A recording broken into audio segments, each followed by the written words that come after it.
ते मला पप्पाला उठवायला दे. सरकार काय ऐकत नाही. सरकार ऐकत नाही. सरकार कुठे ऐकते. हो बरोबर सरकार ऐकत नाही.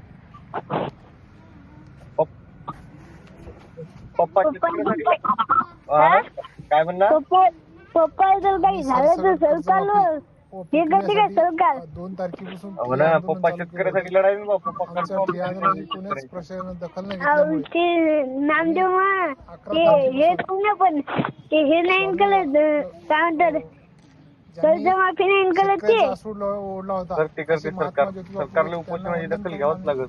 उपोषणाला सुरुवात केली. सरकार कुठ घेते. सरकार हे करते आता. 5 दिवस झाले सरकार कुठ हे करते आता. कोणतीच दखल घेतली काय नाही करत. प्रशासनाने 5 दिवस करतच नाही. आम्ही याच अवस्थेत बर मुंबईचा मार्ग धरणार आहे आणि प्रशासनाच्या दारी जाऊन आम्ही तिथे आमचा न्याय मागणार आहे. आमच्या वाशिम जिल्ह्याचा सरसकट सरसकट पूर्ण महाराष्ट्राची सर्व शेतकऱ्याची कर्जमाफी यासाठी आम्ही गाव बी विकल्या काढलं होतं. त्याचा कोणता तोडगा नाही काढला. त्यामुळे आम्ही आज 5 दिवस झाले उपोषण चालू आहे. पप्पा काय म्हणणार.